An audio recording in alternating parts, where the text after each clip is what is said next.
challenge. We have our global final in just a couple of hours. Can I get a big round of applause for our contestants? One of them will be the most sustainable bartender in the world and the winner of $10,000 here in beautiful, tropical, exotic Nicaragua. Big round of applause for them.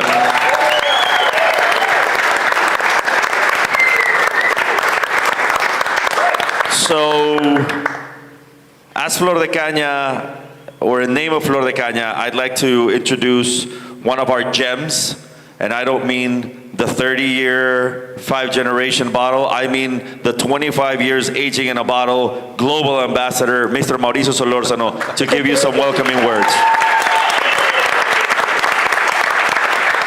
Well, thank you very much, Luis.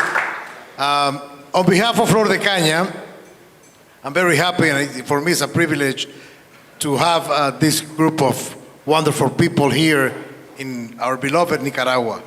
You are from different parts of the world, and this is very important for us because for those who are visiting Nicaragua for the first time, and for those who are experience Flor de Caña for the first time, you will find a common word in this, for sure. And this is the wow effect. Do you concur with me? Yes. All right. I'm pretty sure about it. And we are, in a few hours, as Luis just said, doing the Sustainable Cocktail Championship competition. And this is a milestone for us because it's the first time that we can get in Nicaragua all the competitors from 4 big parts of the world. And today we will have a champion that it will change, it will give something else. It will let a legacy forever because their creativity, the sustainability way to embrace their daily basis lives, because he's working with that every day, it will be a legacy for every one of us in this room, and it will be a legacy for the world. Because that cocktail, we will make a famous cocktail from here to wherever in the world. So, when I was thinking to present these sustainable talks, on behalf of Flor de Caña, I'd like to say this. There is 2 alternatives to be sustainable. To you as bartenders, as owners of bars, for entrepreneurs, for companies, enterprises, in this moment in the world, the company has to be sustainable. That's the big differentiator among others, which is not. Sustainability, from now on, you have to embrace this. Otherwise, you will disappear. This is not the future, this is now.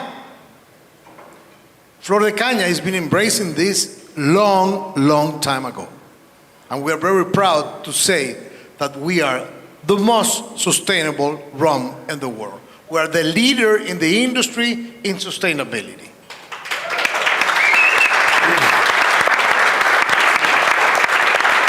Thank you. And the second alternative, that was the first one, and the second alternative is that there is only one alternative to be sustainable. So let's have a warm welcome to the Sustainable Talk. Okay, so we have a little bit of a technical glitch. Can you see the people on stage? Hopefully you can, but if not, you can definitely hear them, and we'll make sure we get the light fixed in just a second. Okay, so like Mr. Mauricio said, this is a great opportunity for us to showcase sustainability, and we have these wonderful panelists up here who have the worst job this week. trying to determine which of the 4 contestants is worthy of being called the most sustainable bartender, get $10,000, and work with the brand the rest of the year trying to drive sustainability. And I want to thank Mr. Danil Nevsky for having, which all of you watching from home are watching it on his channel, so thank you so much. And there we go, we're back.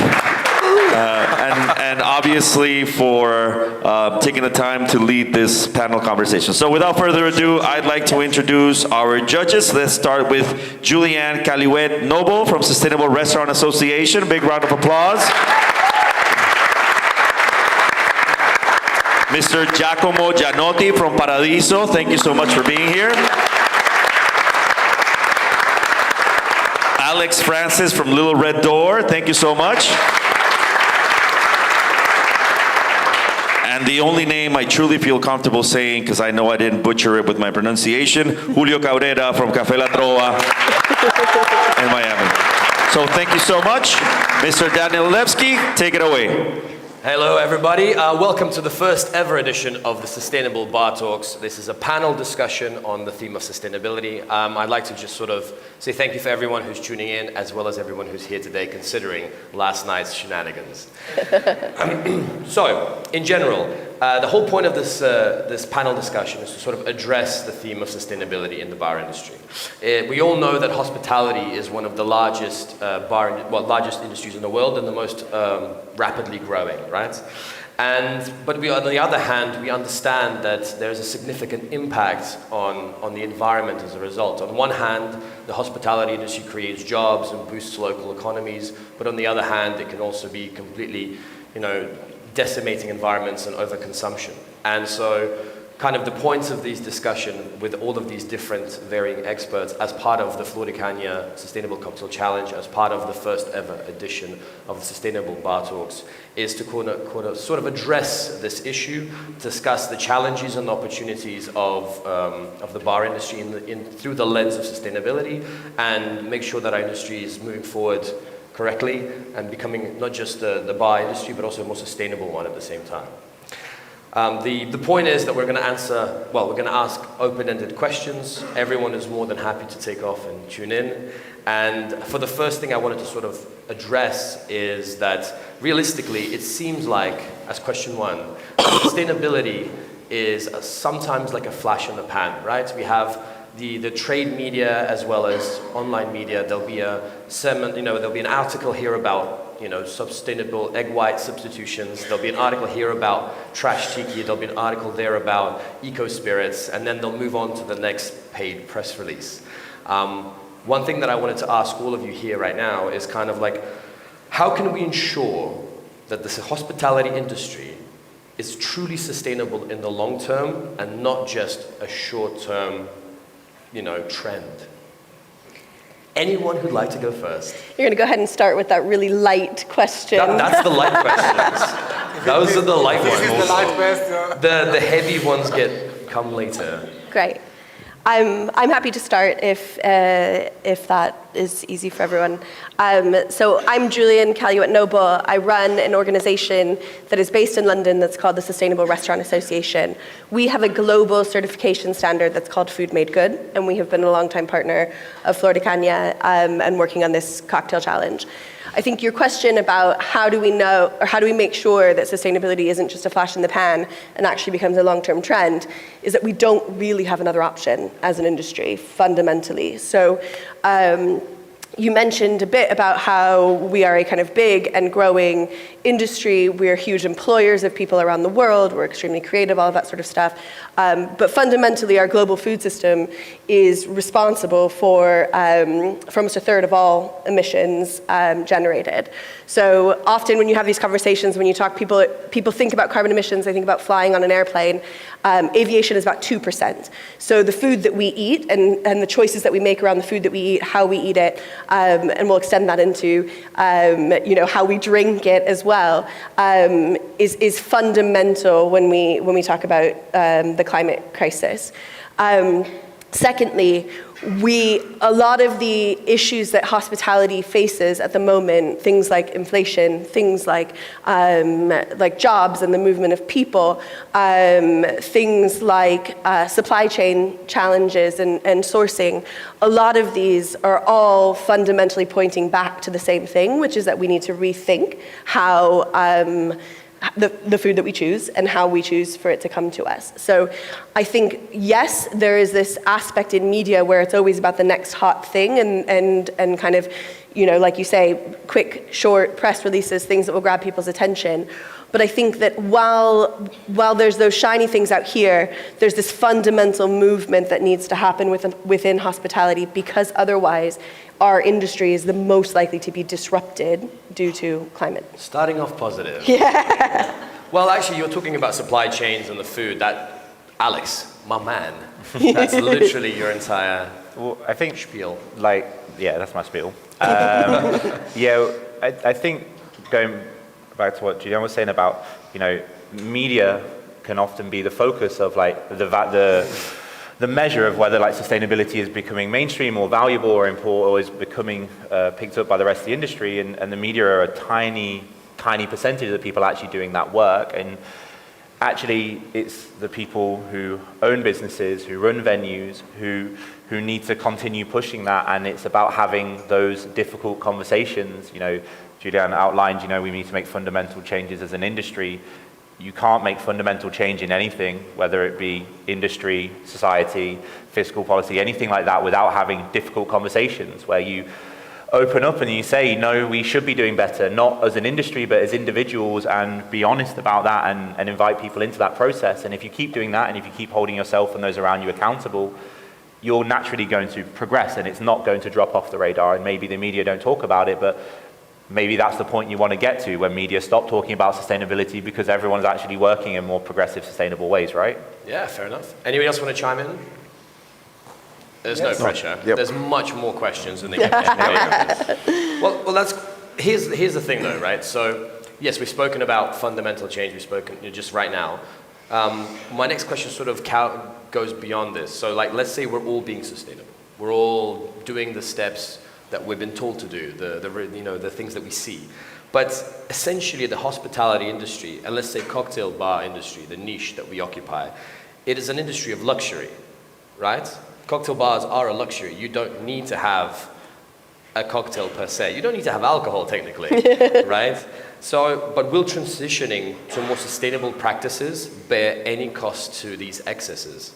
What is the true cost of sustainability if we do start making this transition, and who will ultimately bear this cost? Bam! In your face. Hello. Hola. Can you hear me, guys? Yeah. Hello, everybody. Good morning. I'm Giacomo from Paradiso. I'm very honored to be here. And I want to add to the discussion that, as Julian was saying before, sustainability is a big word that comprehends a lot of fact. And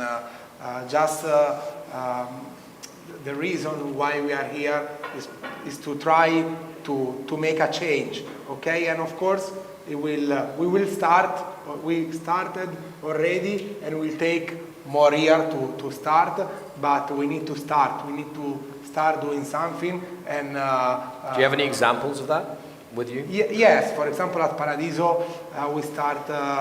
Sustainability is one of our values, and our motto is try to be better every day, knowing that it's not easy. When we opened Paradiso, the concept was not to be like a sustainable bar. We opened just a cocktail bar, and one of our values was to be more sustainable as much as we can, and every year doing better, starting from small change to reuse almost of the ingredient, and then in the last few years we make a couple of big projects.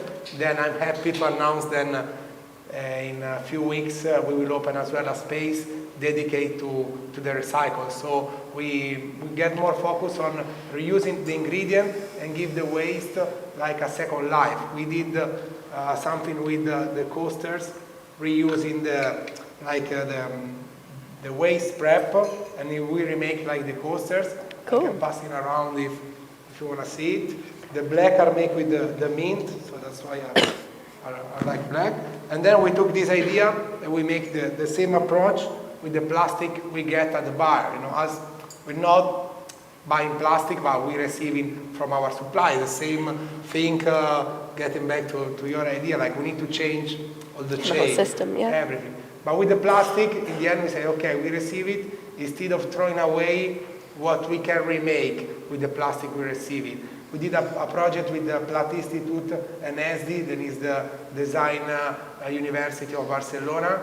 And with this plastic we receive, we make tools for the bar. So from tray to bill tray to you can make stool.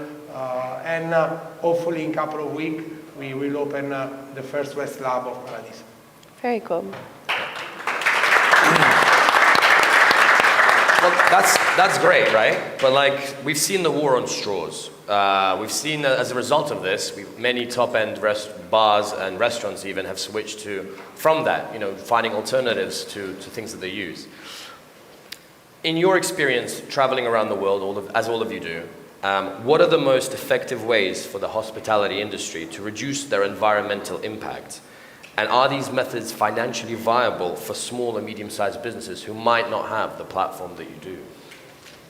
Well, I have seen in a lot of places in different countries, bars using different techniques to reduce the cost of the cocktail, reusing the leftovers or the waste, kitchen use, the bar use, and probably local establishment around the bar, because it's not just using what you waste or the leftover of the bar or the kitchen. It's looking around your neighborhood and to see what the local little places they don't use at the end of because they cannot sell those products the following day, so they discard a lot of things and you can reuse it at the bar. And it's exactly what we do in a Café La Trova. So helping these people, I mean, we don't buy anything. We collect from different establishments, a bakery, a chocolate factory, small chocolate factories, local, all around in Miami. And they discard a lot of things at the end of the day. And what we do is to collect that to infuse some spirits or to make some syrups. And also in our kitchen, it's a lot of, in the kitchen, it's a lot of leftover in the production. So some of that they, throw away, we take it and we make syrups and we make infusion. Also, we make a lot of things that we use at the bar. And also at the bar, it's a lot of ways to reduce the cost and to be more sustainable, like a simple like the straws. Yeah. Nothing plastic at the bar, nothing, like the straws. It's a lot of a lot of straws, sustainable straws. And I have seen, this is what we do at Café La Trova, but I have seen this in a lot of bars even more, because it's dependent the concept you have and the program you have. But I have seen a lot of bars that they are going toward that the sustainability.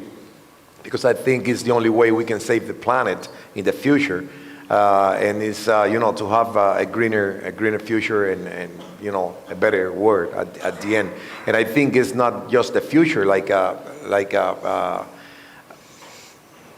Mauricio Solórzano said before. It's not just the future; it's now. So we have to start now to have a better future. Alex, I saw you had some itchy lips there. On that idea of is this applicable to small and medium-sized businesses and who should bear that cost? It's the same as tackling any problem. Initially, the people who bear that cost are going to be the high-end venues that have the margins that can accommodate lower margin drinks and the additional labor of changing. And of course, those big multinationals aren't going to change because they're driven by stakeholders and shareholders who want to generate profit. And those medium-sized businesses can't afford because they're squeezed. And no one expects, your local pub or brasserie or bodega to start changing out to 100% renewable. That's how influence happens. You influence a small amount of people who have a bigger audience, and that's not actually the bars itself, it's the consumers. It's the consumers of these bars and restaurants that have the biggest audience that can make these policy changes that need to happen on a national and international level to actually make meaningful change. You have to influence them, because that's when politicians realize it's a trend, that's when medium-sized businesses realize that it's a change, and then that's when you see people like McDonald's incorporating vegan burgers and 100% local beef and all of these other things that, you know, I don't think 10 years ago anybody thought McDonald's was going to be doing anywhere near the scale of that. And if McDonald's make one tiny change, it's more influential than even Flor de Caña making a change. They're one of the largest companies in the world, and that's how you make meaningful change that can actually save islands in the Pacific that are disappearing, that are saving the deforestation of the Amazon. You know, those are the really meaningful changes that we need to do, and no individual in the industry can do that. And so you have to use your privilege, a word you don't like, but you can use your privilege as an influential bar to use that influence to influence your high-end consumers to go for that, right? And that cost can be taken by them, because we can't sit there and tell bars all over the world you can make these changes when we know full well margins are tight. The hospitality industry is huge, but it's hard. And any business owner knows, like, you'd love to be the most progressive bar in the world, but you want to pay your staff and you want to pay your rent, and those things are always going to win over however strong your values are. Perfect. I think there's two kind of really interesting points that both of you guys made that tie together. First of all, in that question of kind of what actions should businesses be taking at the end of the day, the whole point of the story that you were telling about what your bar is doing in Miami is a story of circularity and of involving your whole community. And I think that actually that is something that can happen regardless of the size of your venue and the kind of role of your margins, because you know, you were talking about taking in surplus. That's not an additional cost. That's not an additional, yes, the labor, the ingenuity and all of that. But when you come together, which is the ultimate point that you're making, which is that having a voice and coming together with your wider community is where you have impact. So when you do things, when you take that kind of circular mindset and you say, not only how am I going to view our bar and the resources that we have within our bar as circular, as how do we make sure that they come back into play somewhere and not end up in the bin, and then you widen the scope to say how can we involve the rest of the community in that. So whether that's local businesses, whether that's our supply chain, whether that's whatever, when you apply that circular thinking, and that can be at really small scale, that's where you have really, really huge impact. And then finally, like you said, it's about that voice. And so the more that you talk about it, and I think one of the things with sustainability that the kind of flip side to what you were saying about the flash in the pan is that sometimes people are afraid to talk about sustainability because of the fear that it exposes them to you know, seeming a bit holier than thou or seeming like they're doing something perfect. And so people don't know what to say when they talk about sustainability. Or they feel that they're not doing enough. Or they feel like they're not doing enough. And maybe they aren't, but I come very, very hard down on the side of it's really important that we share and that we talk about it, because by talking about it, by being realistic, doesn't mean that we're perfect. Nobody is. That's how we actually move the conversation forward. For sure. But here's an interesting point that Alex sort of kind of mentioned about stakeholders and McDonald's, for example, massive conglomerates. Well, aside from the likes of Flor de Caña Rum, you know, knowing that they have their own, you know, school, they have their own hospital, for example, and a few other companies in the bar industry who are also using, you know, pushing sustainability, you know, it appears like it's a grassroots movement. It appears like it's only done by a very select few individuals or companies. What role do we think that governments and other stakeholders play in promoting sustainability in the hospitality industry? Or is this the grassroots movement where we start a sustainability revolution here today? I mean, it's huge impact for governments to be involved, and you see it. So, you know, Alex, you're in France, and there's legislation in France around single-use plastic that doesn't exist in other places. And the thing about having legislation in France means that it forces companies who are multinational companies to have to come up with a solution that works so that they can continue to trade in Paris. And guess what? If you realize, you know, you were talking about McDonald's earlier, you realize that you can, you know, serve a milkshake in a cup that doesn't involve plastic, because you have to in France, that will have a cascading effect down to the rest of the world. So, and would that have happened had there not been legislation forcing that decision in France? I don't think so. Even in the most kind of, companies with the best of wills need their hand forced a bit by good climate policy. We just aren't necessarily in a world where there's a lot of good climate policy happening. Strong. We live in a world where multinational companies are larger than most countries, right? Yeah. So how is anybody else going to make Amazon change its policies, make McDonald's, Coca-Cola, any of these huge companies, how are they ever going to change their policy? Because there's also this like dirty question around, CSR and this idea of why aren't companies inherently sustainable? It's because they're not designed to be inherently sustainable. They're economic mechanisms to make money.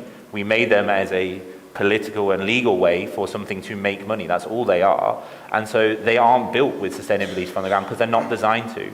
Governments are designed to implement policy and influence them. The whole point is the market mechanism is efficiency. And if you don't direct that, it will just do the thing that makes the most money. And we as a society decide the continuance on that. If you read books around economics...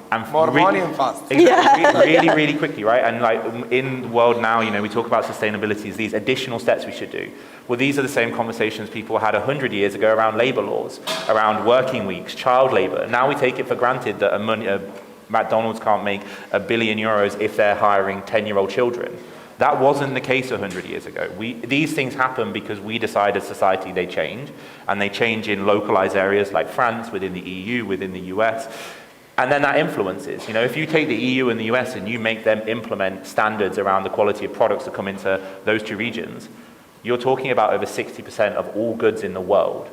And it doesn't matter whether China care or not, if they want to sell in those areas, they have to change. And that's how we influence things on a wider scale, or the only way we can. Perfect. Anyone else want to chime in? It's a lot. It is important. It is important what some bars are doing around the world. And I was impressed in Little Red Door, the small producers they have, the small, the people use to, to buy all the little vegetable, tomatoes and strawberry, raspberries. Small producers around France, and it's amazing. It is something that we need to start at some point. It's not like, maybe tomorrow, maybe next year. We have to start from something. And I know big companies, what they want is to make money. Big companies, they want to make money. They don't care about anything else. But we as a bar, as the people who buy all the stuff, we have to be conscious about it and to say, okay, it's important to support small producer, local producer, and also Giacomo in Paradiso, everything he's doing with the coasters and recycling everything in the amazing cocktail they make in there. Yeah, it's impressive. And something that I have noticed in a lot of places for years, not now, is a lot of bars, the most of the bars, they use orange peel, lemon peel for everything. I mean, old fashions and everything is orange peel, but orange peel is probably, they have the whole peel from top to bottom of the orange with the peeler. They use it, they put it inside. It's a waste because at the end of the night you have 10, 15 oranges without peel. Yeah. They don't squeeze it to make fresh orange juice. And if they do, probably they don't use the orange juice in 24 hours. So the following day you have to throw it away. I have noticed that. And I have noticed also bars that after they peel the whole orange, they throw it away. Say, oh my God, I can't believe this. At Café La Trova, we buy orange oils, that is pastry orange oils, and we put it in the atomizer. So we don't use any citrus for garnish. It's just like a certain distance, one spray, that's it. And it's the same effect, even better, much better. So we save a lot of oranges for that. So, Oranges and lemons. Yeah, and I don't know why people use the peels. So, I mean, you can have a coin size, a quarter size of the peel. That's it. That's enough. But the whole peel is a waste. Life hacks by Julio Cabrera. It's a waste. So those were like the open-ended questions. The next questions I've got coming up, just to sort of, are a bit more hard-hitting and a little bit more possibly aimed. Let's just say that. Alex, I'm going to start with you because you're very happy about this.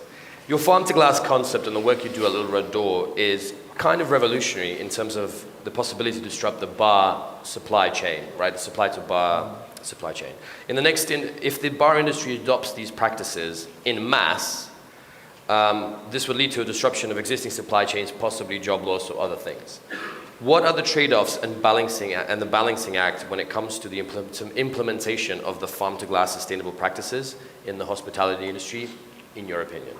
Well, I think there's like two sides to that. In one, we don't go around telling people everybody should work exactly like Little Red Door, because we know that's not a model that works for most businesses for a variety of reasons around who Little Red Door, where we are in the world, where we are in France, and a variety of other things. But two, I don't genuinely believe if everybody started doing that people would lose jobs and it would disrupt, because that, I think, that's a bit of a naivety to how big those businesses are to fail. And we always use the example of some of the people I hold in the highest regard in the industry in Paris are people who work for brands we don't work with anymore.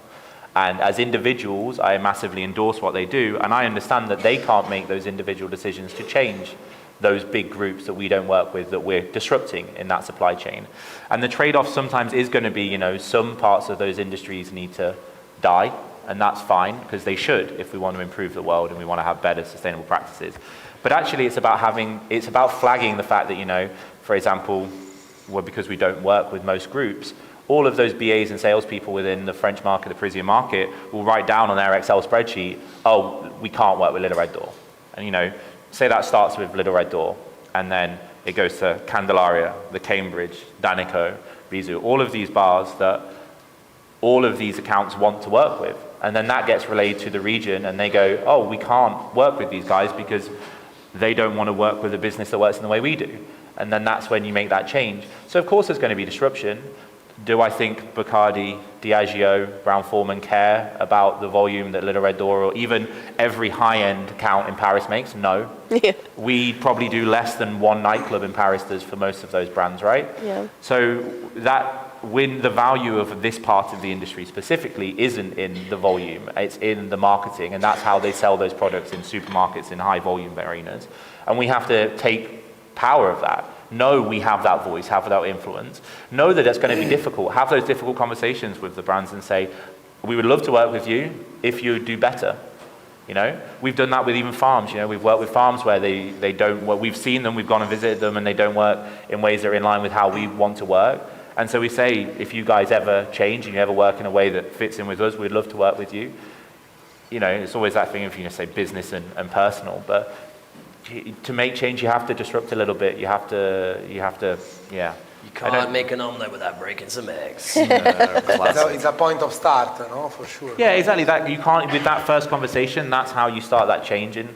And not everybody needs to work the way Little Red Door does, because we take it to an extreme, because we knew if we did something smaller, people wouldn't notice. It's something we get asked a lot about, traveling around the world. People say like, oh, how do you, you buy all of your produce locally, but then you go and do pop-ups in Nicaragua and California, etc. And if we don't do that, and we have the opportunity to do that and promote that message, who is, Yeah. And you have to kind of balance that. No, for sure. Bravo. Yeah. Never mind. Julia. Yes. You work with the likes of 50 Best Bars Yeah. and amongst other organizations. Yeah. And specifically, you helped audit and monitor the annual Sustainability Awards. Yep. Which I only found out recently that Yeah. you do. This leads me to think that you must go through many applications as well as have a better grasp, possibly, because of that sort of survey annually, of the sustainability situation in bars around the world. Yep. Now the question is, what are the most pressing environmental and social issues facing the hospitality industry, and how can the industry address these issues through meaningful and impactful ways? So just a little question then. Yeah, just a little one. You've seen all this, right? You see how they apply and what they write, so maybe you can see patterns and things that are happening. Yeah, absolutely. So I think that, where to start? With one of the things that you said earlier, you mentioned straws, and you talked about straws. And I'm bringing up straws as sort of an example where that is a sort of sustainability story that caught fire globally, and you saw quite a big change. In the scheme of things, are straws massively impactful to the food system and to the world? Not really. Like they're impactful in that they're litter. Any plastic in the ocean is impactful. But it was an impactful story that kind of caught fire globally. And I mention that because I actually think that there are two ways to look at the kind of most pressing sustainability issues. One is, what are the most pressing impactful things to address? And when it comes to that, it's fundamentally things that are going to lower our emissions output. So reducing the amount of animal-based proteins and moving away from factory-farmed meats is a fundamental, impactful thing that the hospitality sector needs to address. You mentioned citrus. The sort of equivalent of that in the bar world in many ways is citrus, because citrus is the cause of a lot of land use change and a lot of emissions, because you're transporting that citrus all over the world into regions where it doesn't grow, et cetera. So you've got these two kind of ingredients that need to be addressed. However, it's also really important sometimes that you do the less impactful but highly visible thing, because the less impactful, highly visible thing is something that motivates consumers and gets them on side. So you sort of have to balance these two things. You mentioned environmental and social. Social, I think there's no question to me that around the world, we are, especially post-COVID, having to grapple with what does good jobs in hospitality mean in the long term. There are these questions about whether fine dining is sustainable in the sense that rest in peace, Noma. Can people live sustainable lives while working in these types of jobs? And I think that that is something that is coming up in conversations all over the world when we speak to chefs, coming up with from Latin America to Europe to the US, talking about what does work-life balance and a good industry that is actually good for people look like. And I think we'll continue those conversations in the next 5 years to figure out how do we rebalance the model of working in hospitality. France has an interesting situation, right? Because you still manage to have restaurants in France and you still manage to have nightclubs and bars and all of that, and yet there are more restrictions on how many hours people can work in a way that might be unthinkable to bars in the US, for example, or restaurants in the US. So I think that social side of sustainability is incredibly important to people right now. Here's an interesting way to pivot to Julio, maybe, right? The US industry is so different compared to the rest of the world, with the tip system, for example. Yeah. And so the businesses there are built with that in mind, that tips pay for the salaries as opposed to the businesses per se. What do you think in terms of that social aspect, where there's countries like France that support it, but that's not the same in your situation? Is there anything that can happen in the US with the system that you are a part of that could help in this way? I don't know why in the US it's always been like that. It's a minimum wage, minimum salary for employees, and people basically live with the tips. In other countries, they pay a salary, and the tips is not so important, because anyway you want to make your money the whole month. In the US it's different. It's different. People pay the minimum, and then you have to make your tips. And I don't know if it's going to change because it's the mentality. It's a mentality that it's all about that. Fair enough. So, as a final hard-hitting, targeted question, Mr. Giacomo Gianotti, you're the world's best bar, right? And the light is now very carefully shining sometimes on your next movements. You've just mentioned that you are going to build a sustainability waste lab, and you're actively working with food waste and plastic waste and all of these things. The question is, since you're everyone's looking at you and we're looking to see what you're going to do, what are the next steps, in your opinion, for the bar industry to take in order to become truly sustainable? Abstract question. Abstract question, no? Not easy to answer. No? I never said this was going to be easy. But for us at Paradiso, as was saying to you before, we try to be better every day, and as well we said before, I think Julian said, and we don't have to say that we are completely sustainable, because it's very hard, and the word sustainability means a lot, from the waste that we generate, from human sustainability, from the chain. So this is our approach to everything we do in Paradiso. Like every day, how can I improve this? If this is like, as Julia was saying, if this orange we peel, and then what we can do with this. So with everything we do, through cocktail or to sustainability, this is our approach. Of course, and then I believe then every bar, every restaurant is different from each other and have similar, but at the same time different problem and aspects. So as Paradiso, we've been focused, let's say, in the in the circularity of the product, organic and the waste. So our project in the last 2 years has been like focused on build a space in front of the bar where we can, let's say, don't throw but recycle all what we generate. And this has been for Paradiso, because the capacity of the bar is the way it is. Our function are You like have to deal with what you have, sort of thing. So yeah, we need to deal what we are. So how we can improve like this, but as well we improve in a lot of small changes, like electricity. We buy more than 80% for a green, let's say. You can buy green electricity. Green electricity from outside, a bean bag, all organic and biological. So all small changes, and maybe they are not very visual, but they help us to feel and to be more sustainable. And we are going back to the beginning, because it's not even the future, is right now. And I believe then everybody, of course, are the big company, well, the one that need to do the big change. But if every one of us, we don't do small things, we cannot change the world. I believe that everybody of us together, we have a big power. So this is our Look belief. at that. That's a motivational speech right there. It was not planned. It did hit home. It did hit home. So this is one that's for everyone, not targeted at anyone specifically. Brands such as Flor de Caña are fair trade certified, and with products that are carbon neutral. They're working with different programs such as One Tree Planted, and amongst others.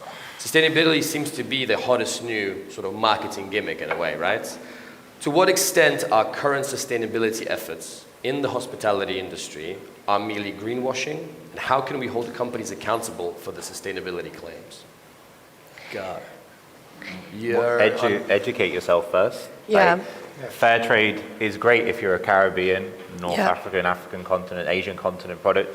Doesn't really have any relevance within the USA and in Europe, because fair trade standards aren't necessarily applicable to the working conditions and the supply chain issues that you have in those countries. That doesn't mean that the USA and the EU don't have issues around that.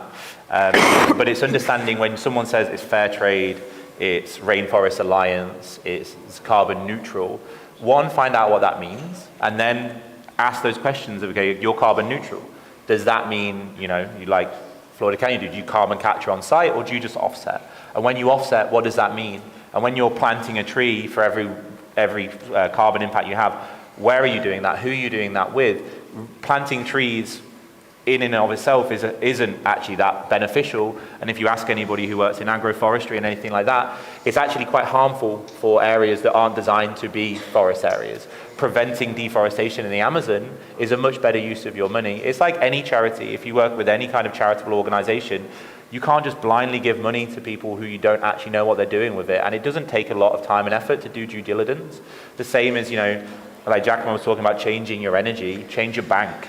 Banks are where all of the money's invested. If you change where your company banks, you're talking about, in most cases, millions of euros or dollars worth of influence. Educating yourself on these topics isn't particularly difficult because there is so much press about it. Just then ask those questions. And one of the things that some of the guys were talking about yesterday was about how open Flor de Caña have been yesterday when we've been asking them questions about what's happening in the distillery and around here. And that's quite refreshing because sometimes the brands don't do that. And if the brands don't do that, it means they've probably got something to hide. And if they've got something to hide, you probably shouldn't be working with them. And Transparency is key. yeah. Right, well, we don't have much time left, and that was great. Well done. 5 points to Gryffindor. I want to sort of leave it on a lighter note. Everyone, well, we know Paradiso, we know Little Red Door. We know about the big questions, and we know that the little things are the things that count. We've all just mentioned that, from citrus peels to bin bags. Can you share any personal experiences or little success stories of implementing sustainable practices is either in your own life or in your workplace or places you've seen that are so simple but made you smile? Anything you've seen in the last? Yeah, that didn't go down well. I mean, I think Alex's last point around things like thinking about where you bank and these kind of additional pieces of the puzzle, I think are like simpler changes than you think they need to be. I also think that at the end of the day, hospitality is a people business, and so you can't underappreciate having the value of having conversations, and whether that's with your own team, having conversations. So my team does a lot of workshops and training and out there talking to people, whether that's just on broad topics around sustainability or deep dives into things like food waste and how you behave. Having those conversations with your team, talking about what, we have this goal that we want to save energy. What does that actually mean in our venue? How can we turn things off? What do those look like? They're not hard things to implement. And if you get everybody then involved in those conversations, those wins start to stack up. For sure. And so a quick question to the bar owners there. Since you started implementing sustainable practices, what are some of the positive outcomes you've witnessed, whether they're with the team's attitude or otherwise? I mean, kind of the combination of those two questions, we, every time we do a new menu, we go out and we visit all the producers again for a variety of reasons, get content, also touch back in with them. We try and visit every producer we work with at least once, if not twice a year. And doing the latest run through, we went to one of the farms we've worked with for over the last 3 years, just outside of Paris in Normandy. And one of those kind of moments where it makes you smile and really shows you the impact is, I was walking through, and Tom, the farmer, had to go and take a call, and I was able to not only do the whole tour of the farm, because I've been there so many times, I know it like the back of my hand, but also I was able to get my phone out and show our staff members the rows of trees that were planted just when we'd first visited them during COVID, and which were now lining the farm. And to see that change in the world and see the change you support, and to be able to sit there with Tom, who's he's a young man, he's a farmer, and he did it because he saw a problem in the world and wanted to manifest the change he wanted to see. And the fact that we were able to be a part of that, and not only be a part of it, but now kind of really feel like partners, is the most rewarding work you can do. And actually then to get to share that with our team, who some of them have, they've spoken about Tom for 2 years now, but never actually managed to go out to the farm, and them to see that in real life and see the impact that the work we do in this little bar in the Marais has on this patch of beautiful earth in France is the most rewarding and most impactful thing you can do. Amazing. And it's not just at the bar. I think when you start doing these things in your place, the kitchen, the people from the kitchen, they get involved. Yeah. They are excited about it, and because probably they never did it before. And when you start talking about and implementing those techniques, they get involved, and they say, "Oh, this is awesome. We can do a lot of things with this." And I remember the chef one day came with a plate and say, "I created this with the leftover of the fish we clean every day." So they buy the whole fish, they clean the skin and everything, the skin and a lot of things, and they created like a canapé, like a toast with. It was amazing. That's so cool. It was amazing. So they were excited about all these ideas, and they started creating snacks for the happy hour at the bar. That's with so cool. the leftover of the lot of things that they were throwing away. That's awesome. And people get involved. Even the other bartenders, they say, "Oh, this is amazing. Yeah, we can do this. It's like a challenge. Like what can we do? Make it interesting. Yeah, for sure. Everyone, this is going to be the final question because we got to go. One of the highlights of this week is the Sustainable Cocktail Challenge. To just help out some of the competitors, What are you looking for in a winning cocktail? You're the judges. Honesty. Like, honesty, be open about, if someone tries to tell me like a cocktail is 100% sustainable, I don't think I've ever been to anywhere in the world that's done anything 100% sustainable. It's about good intention. And ultimately, it's got to be a good drink. I'm glad that the industry as a whole has moved away from like shitty mint cordial that's made from stems that no one wants. Like, it's good to do something to be positive, but you've still got to do it well. Yeah. And so executing something well and talking through those trade-offs and the intention behind it is the most important thing. Awesome. Anyone else want to give away your secrets? The ideas, as Alex was saying, the idea behind all the concept, and why they're doing that, and of course the taste. So I agree with you, the idea behind it. Well, perfect. I guess I'm getting my boss there is telling me that I got to go. As a famous bartender once said, I have a closing statement. I practiced this this morning. Absolutely. It was very tough. No, we've come to the end of the panel discussion. This is the first ever Sustainable Bar Talks, and we're getting a call to go offline. I want to remind everyone that we discussed some serious issues. We've also, remember to have a little bit of fun and not take ourselves too seriously. And as a famous bartender once said, enjoy your drinks and don't mind the carbon footprint. Jokes aside, let's remember that sustainability is not just about saving the planet, but it's also about creating a better future for ourselves and bartenders going forward in the bar industry and other generations. So let's raise a glass and cheers to a sustainable future. And thank you, Flor de Caña Rum, for making this possible. Thank you so much. Thank you. Thank you so much. Guys, that was amazing.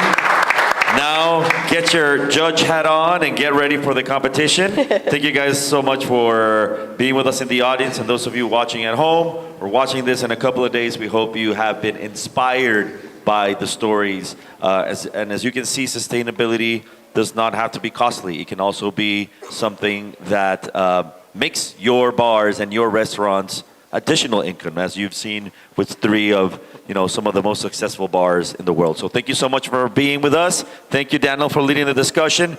We'll see you next time. Bye.